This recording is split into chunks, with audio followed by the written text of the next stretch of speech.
Hello and welcome to another episode of Legal Update. The topic for today's discussion is Anticipatory Bail in NDPS Act. Why in news? The Supreme Court in the case of Dinesh Chandar versus State of Haryana recently orally observed that anticipatory bail is never granted in NDPS cases. The court refused to interfere with the Punjab and Haryana High Court's decision to deny anticipatory bail to an accused booked under the Narcotics, Drugs and Psychotropic Substances Act 1985. Background of the case. As per the prosecution case, the petitioner was named by the co-accused as the supplier of the contraband. The state opposed the bail plea before the High Court, contending that the contraband recovered fell within commercial quantity, attracting Section 37 of NDPS Act, and custodial interrogation of the petitioner was required to unearth the modus operandi. The petitioner, on the other hand, claimed that he was falsely implicated and roped in based on disclosure statements, though he was not named in the FIR. Court observation. The Supreme Court bench, comprising Justices Pankaj Mittal and K.V. Vishwanathan, heard the matter and passed the following order. We are not satisfied that the High Court committed any error in refusing anticipatory bail to the petitioner in this NDPS case. The court refused to interfere with High Court's decision, upholding the stringent approach towards anticipatory bail in NDPS cases. Provisions involved Narcotic, Drugs and Psychotropic Substances Act 1985. The Narcotic, Drugs and Psychotropic Substances Act 1985 is a comprehensive legislation to consolidate and amend the law relating to narcotic drugs and psychotropic substances.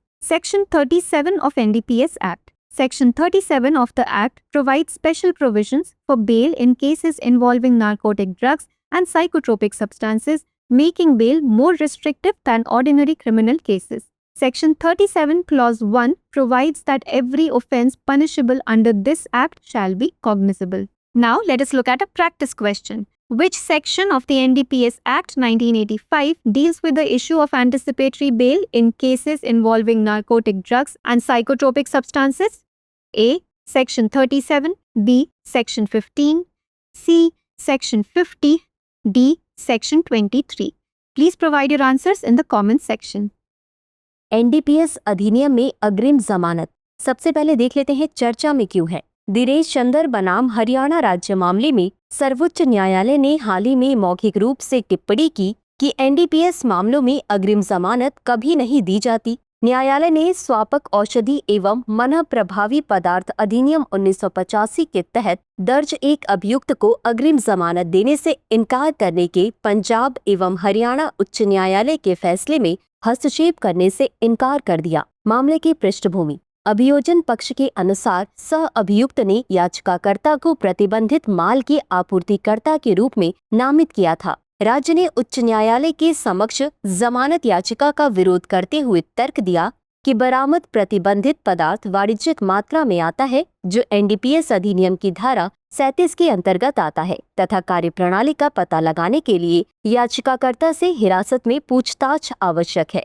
वादी ने दूसरी ओर यह दावा किया कि उसे झूठे तरीके से फंसाया गया है और खुलासे के बयानों के आधार पर शामिल किया गया, हालांकि वह एफआईआर में नामित नहीं था। न्यायालय का अवलोकन। न्यायमूर्ति पंकज मित्तल और न्यायमूर्ति के.वी. विश्वनाथन की सर्वोच्च न्यायालय की पीठ ने मामले की सुनवाई की और निम्नलिखित आदेश पारित किया। हम इस बात से संतुष्ट नहीं हैं कि उच्च न्यायालय ने इस एनडीपीएस मामले में याचिकाकर्ता को अग्रिम जमानत देने से इनकार करके कोई गलती की है। न्यायालय ने एनडीपीएस मामलों में अग्रिम जमानत के प्रति कड़े रुख को बरकरार रखते हुए उच्च न्यायालय के फैसले में हस्तक्षेप करने से इनकार कर दिया। शामिल प्रावधान। स्वापक औषधि एवं मन प्रभावी पदार्थ अधिनियम 1985, स्वापक औषधि एवं मन प्रभावी पदार्थ अधिनियम 1985 स्वापक औषधियों एवं मन प्रभावी पदार्थों से संबंधित कानून को समेकित एवं संशोधित करने हेतु एक व्यापक कानून है। एनडीपीएस अधिनियम की धारा 37। अधिनियम की धारा 37 मादक दवाओं और मन प्रभावी पदार्थों से जुड़े मामलों में जमानत के लिए विशेष प्रावधान प्रदान करती है, जिससे जमानत सामान्य आपराधिक मामलों की तुलना में अधिक प्रतिबंधात्मक हो जाती है। धारा 37(1) में प्रावधान है कि इस अधिनियम के तहत दंडनीय प्रत्येक अपराध संज्ञेय होगा। अब बारी है आज के अभ्यास प्रश्न की। एनडीपीएस एक्ट 1985 की कौन सी धारा मादक दवाओं और मादक पदार्थों से जुड़े मामलों में अग्रिम जमानत के मुद्दे से संबंधित है? ए धारा 37, बी धारा 15, सी धारा 50, डी धारा 23। इस प्रश्न का उत्तर कमेंट बॉक्स में जरूर दें। आज के लिए बस इतना ही। धन्यवाद।